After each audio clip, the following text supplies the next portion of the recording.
Annoying little things that you experience in Thailand. A lot of things every day. It's Yeah. whether you get pissed off with it or not.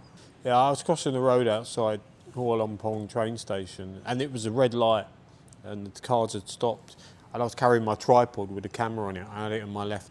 I was walking out. This motorbike guy didn't stop. It just came. The only thing I heard was his head hit my tripod, and I heard it was really loud. Ooh. So I thought, that serves you right. You should have stopped. In Pattaya, you know, there's a big shortage of overpasses or pedestrian overpasses or underpasses. They've got some on the Sukhumvit Road, but I can hardly think of anywhere else, you know. In my airport video, Carl, I was talking about taxis and how most people, when they pick up the ticket for the taxi, the regular taxi, and they think they're going to automatically get the meter, but the driver still turns around and says, oh, here's this price. Right. And it's more than what the meter is going to be. So people tend to lump it all in, as every taxi driver will do that. But whenever I've got a taxi from the airport, I've never had an issue. Right. I put the meter on, and even in that video, you could see the meter. But I say the destination in Thai. Yeah. And I suppose you would as well. Yeah, I would, yeah. So it doesn't always stop them, but that is something I've got some thoughts about, to be honest, because like I'm one of these guys who can actually remember when before the taxis were metered. They become metered, I think it was 1992. Wow. Now, before that, the taxis were like a law unto themselves, like a mafia. And in those days, we just used to use tuk-tuks everywhere, you know, because they were cheaper in those days. The only time we used to really bother with the taxis was going to the airport, you know, when you had like lots of luggage and that, because you just couldn't reason with them. They were just awful. Do you know what I mean? You'd stop them and try and negotiate the fare, and they'd always like really try to like crank the fare right up. If you did get into a taxi, they'd want to take you to like their brother's shop or somebody's shop. If you bought anything, they'd get a commission on it. Right, so that didn't just happen around the Grand Palace or No, that would Siam happen Square. anywhere, mate. It would happen anywhere. If you look like a tourist, you would get all that. And it was worse than that. The biggest one at the time was the massage parlours. And if these taxi drivers succeeded in getting customers to these massage parlours, they got a big commission. You know, it was like easier for them than working all day. Me and my friend Mike, we were getting so frustrated with this.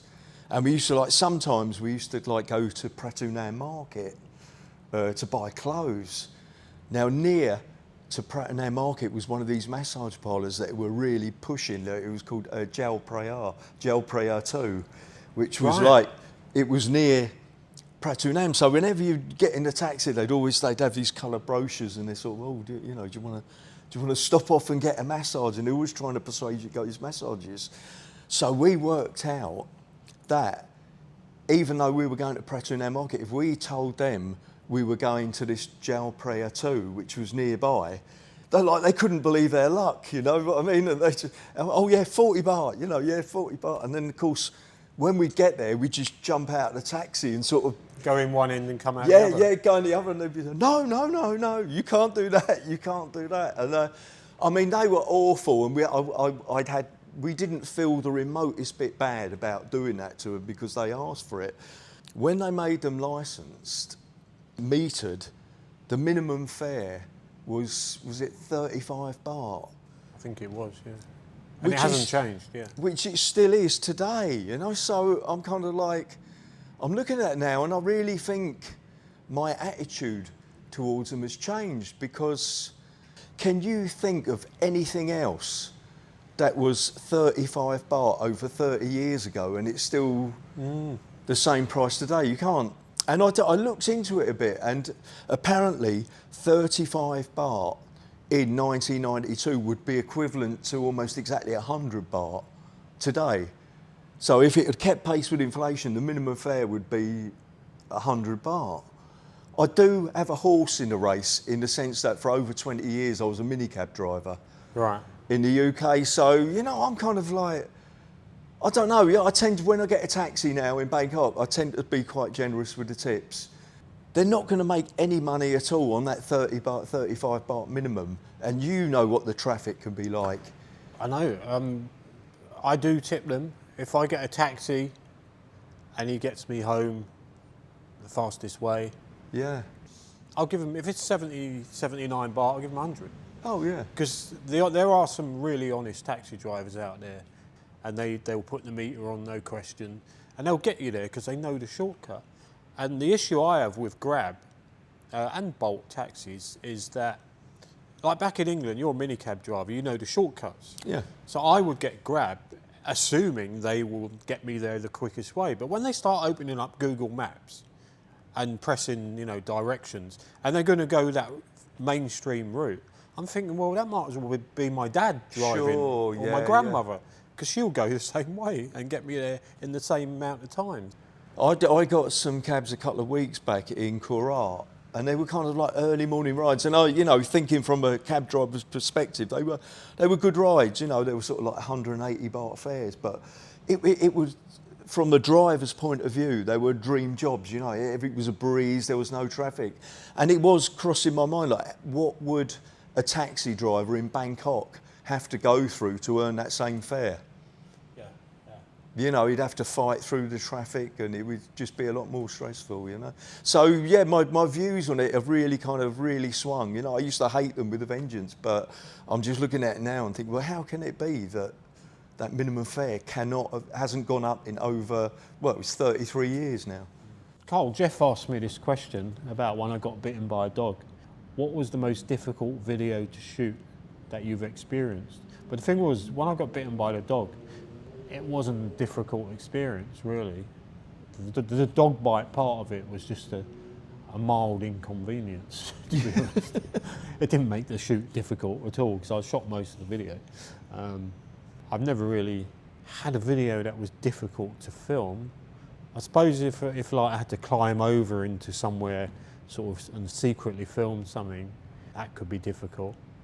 Last week I got bitten by a dog. It happened in front of that blue cabin over there behind me. I didn't hear it, I didn't see it, it snuck up behind me, and I felt this sharp pain in the back of my left calf.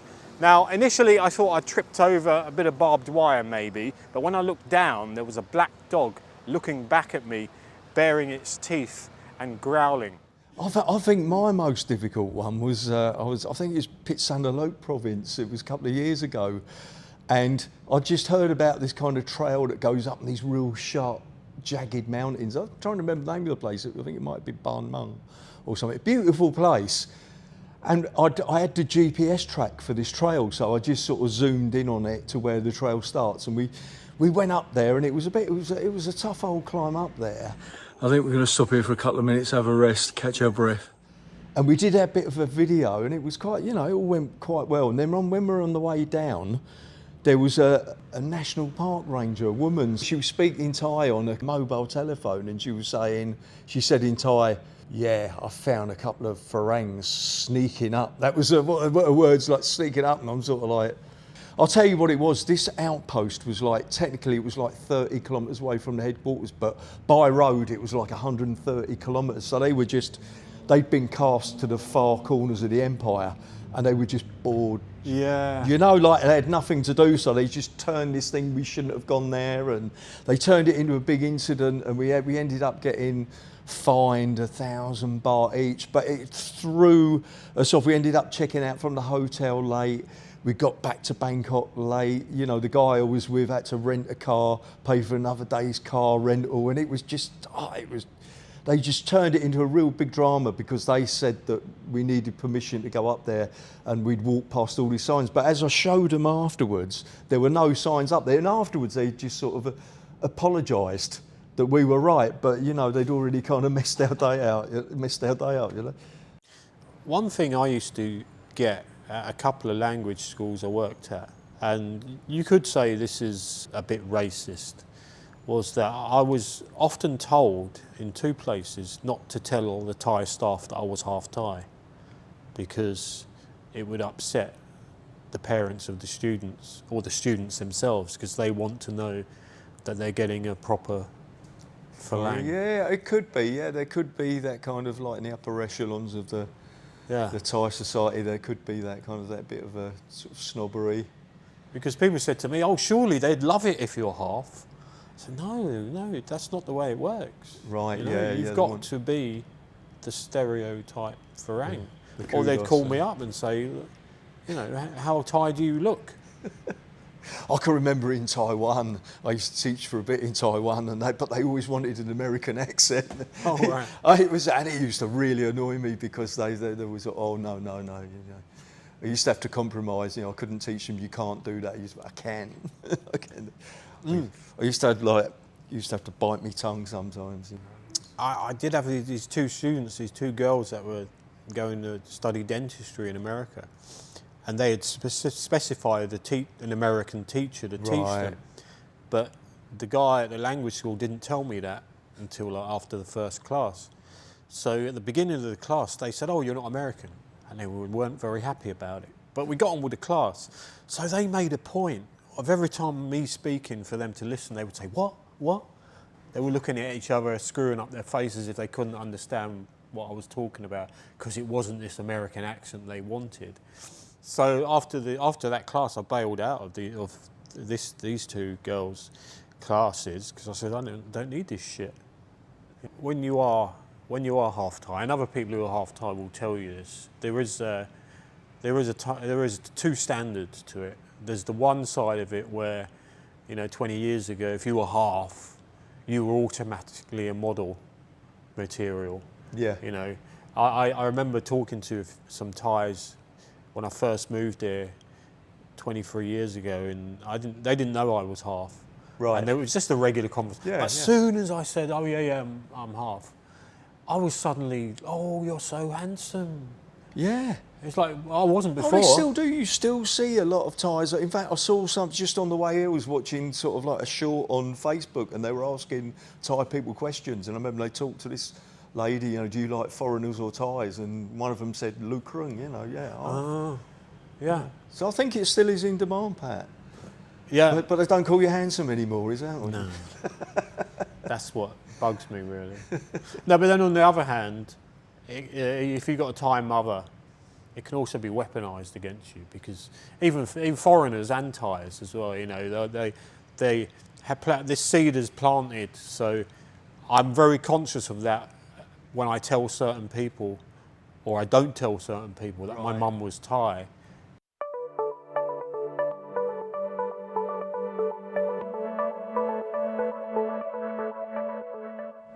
Carl, do you know what I haven't seen in any bookshops? Right. You would be able to write a great hiking guide to places in Thailand people wouldn't normally go. Have you ever thought of that? I wouldn't say I wouldn't consider it. It's something I might knock together, but I'm kind of like of the mind, I'm a bit sort of like, books the way ahead, because really I think sort of like what we're doing, sort of like YouTube, is fulfilling that role to a degree. So, I'd probably, if anybody asked me, or when people do ask me, I just sort of like, well, look, I did this video, and I'll send them a link to the video. So yeah, I suppose I might consider it. If the money was right. Yeah, and that's another It'd thing, have is to it? It's so easy to publish stuff these days, and I think that's a double-edged sword, because I think it means that it's very easy to actually get your book out there, but I think not if you're not doing it through a big sort of publishing company. Is it really going to be promoted and pushed? Have you really got as much chance of the book catching on and really earning you some worthwhile money? Yeah, that's true. Double-edged sword. Yeah. I got asked to write a travel guide a few months back, and I looked at the whole plan that they sent me, but some of the deadlines would have been just too tight, because it's going to be a lot of time. Yeah. And I take long enough to edit videos and stuff, and I'd have to travel up to these places. It'll be like doing an extensive video research thing. The perfectionist in you would work against you. So what I did was I passed it on to another YouTuber, Right. who actually was well travelled in these places, and is a lot more organised than I am, and they are currently in the process of adhering to very, very tough deadlines. Right, So I'm not going to say who it is, because when it comes out, Everyone Yeah, will yeah, know. yeah. And I think people will buy it because Right. it's him. Yeah. Right, and this one's from a friend of mine, actually, a guy I've known for over 30 years, Andy Oswald. And he's asking, what's the best way to deal with Thai bureaucracy? That's very timely, Andy, because I've just been through an excruciating experience. I had to renew my work permit and my business visa. And I think the brief answer is like, arrive early, dress nicely, and accept that today might not be your day. Now, I had to attend immigration 3 days.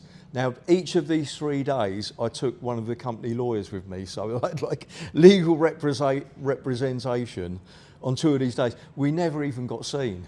We Wow. didn't get seen because what was happening was that people, you know, I think it was up for renewal, some factory there or somewhere, and agents were turning up with a big pile of applications for each person. So, you know, like a lot of people weren't getting seen. Now, I'd had enough of 2 days of waiting there, so I decided that I was going to be first the next day, come what may. I turned up at 5 to 6 at the immigration at 5 to 6. It was 14 degrees centigrade. That Wow. night, which, as you know, is very, very cold for this place. And I was there, like, dressed up nicely in my suit, and I met the lawyer there just before they opened. Even then, somehow I ended up second and not first. But at least I got seen on that day. Now, from being there 5 to 6 in the morning, I got out of there at 2:30 in the afternoon. Pat, this was just submitting my application. Jesus. You know, that was just a submitting on it. So yeah, you know, like the bureaucracy can be excruciating, but you've just got to grin and bear it. You can't lose your temper, you know, because as soon as you put their back up against the wall, they can, you know, they can make your life hell. Well, people say to me, oh, you don't need to do that. But before I got my Thai ID sorted out, for the first 3 years of me living here, I was still on my British passport. And the paperwork I had to get for my Thai mother, her birth certificate and a couple of references, that was just so they could stamp my visa Yeah. extended for a year. Yeah. So I'd come in on 30 days on my British passport. Then I'd go and extend it. And in those days, it was like 10 days, wasn't it?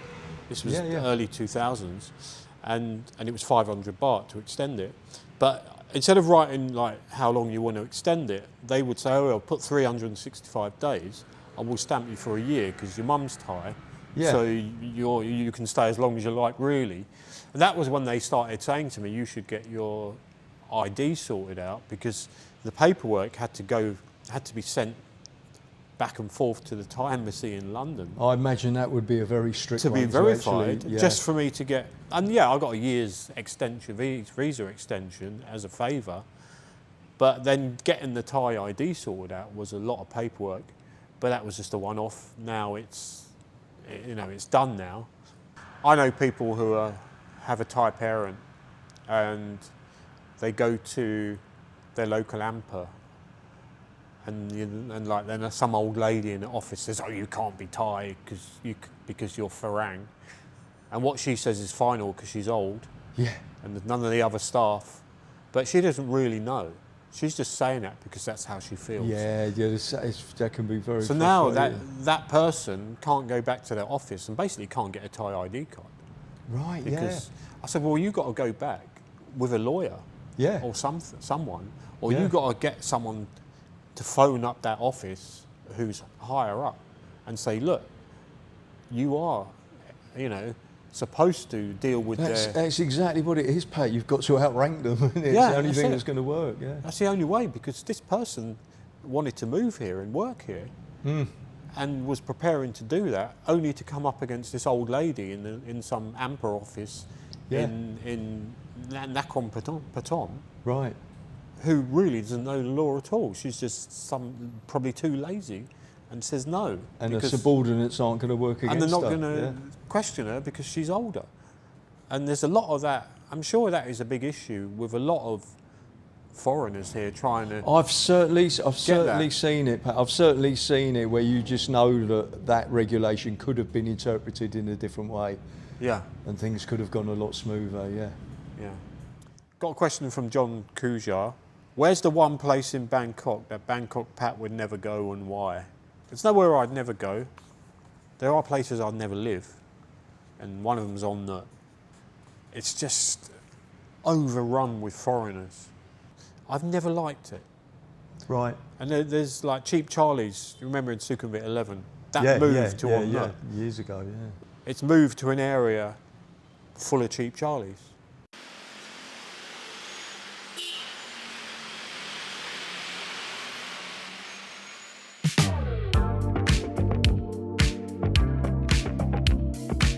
I'm from New Orleans, and Bourbon Street is recognized all over America as a fun street in New Orleans.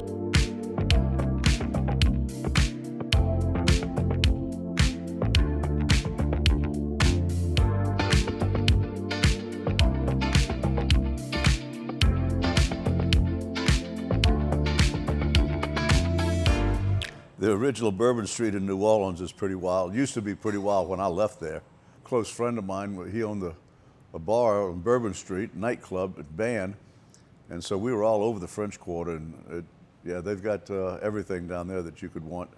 It's just not out in the open like it is here. French Quarter was the original settlement of New Orleans by the French, and it was built in the curve of the Mississippi River because it was the highest ground, and then the city just spread out from there.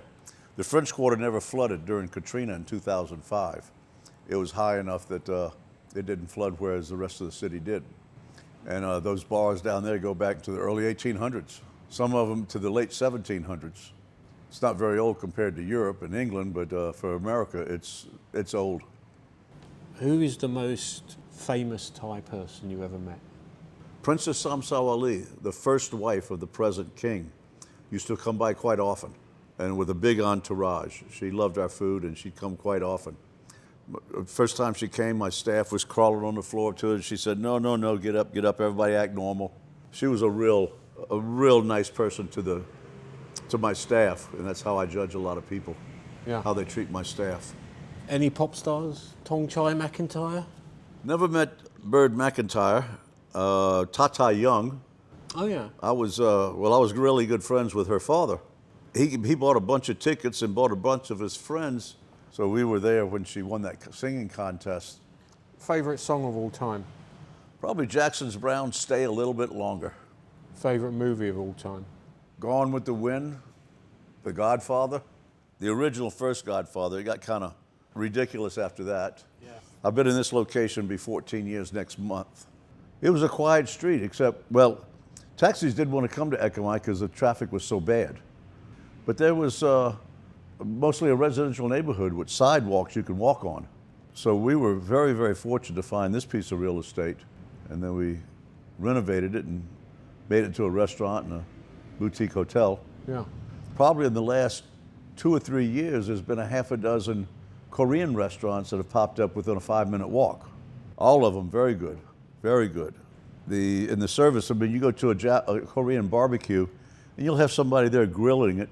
And they got the vent fans right over it. And then all the sides that just come with it, and as much as you want. It's a great cuisine. I really enjoy it. Yeah, I've been to a few. Yeah, it's great to have more restaurants in the area. It gives more people a reason to come by, and there's a lot more people walking up and down the street. Over on Soi 2, they got a Somerset Hotel now, which brings in a lot of people. Have you ever been to Sabai Jai? Many times, yes. The old one. Yeah. When it was here. Yeah. That was one of our nice. favorites. Yeah. But don't sit in the back when the band's playing. I did. One of the early dates I had with my current girlfriend, we went there 2017. All right, let's get on to something a bit more upbeat. Right. And cats.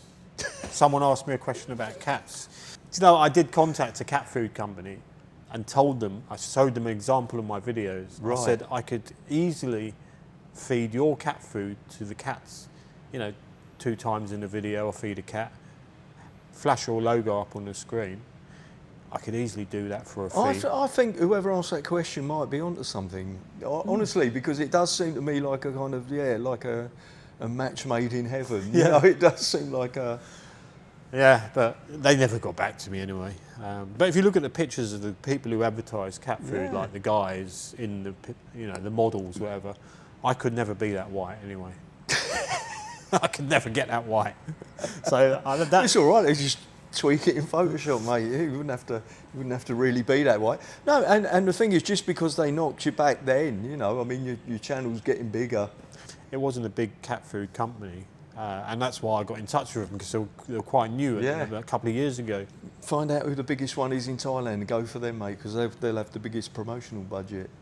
That's true, yeah. I had also had this idea about doing history shorts, because I was walking past City Hall a couple of weeks ago, and the governor, he was outside. He was just happened to be walking out. Right. And he's a well-known face. And I've always had this idea with Bangkok Metropolitan Administration, if they did tourism short videos in English and push tourism in Bangkok, and I could be in it doing a little history spot for 1 minute and telling people to go there, and they pay me, obviously. And also the big advantage to them is the fact that you are Thai, you're a Thai citizen. You know what I mean? Because it just bypasses a multitude of sort of, you know, bureaucratic problems, issues, you know. Yeah, I think you should push, you know, because I think you'd be a good option for them. Anyone knows anyone at BMA? that'd be interesting. Yeah, that'd be fun, but yeah, shame about the cat food. Maybe down the line. Do you know what? I did send an email to Foodland when I started my channel saying, look, I'm always talking about Foodland, maybe, you know. And at the time, I think I quoted them, I said, if you give me 10,000 baht a month, I will put your logo at the beginning of every video. And they never replied. Right. Yeah. Well, you know.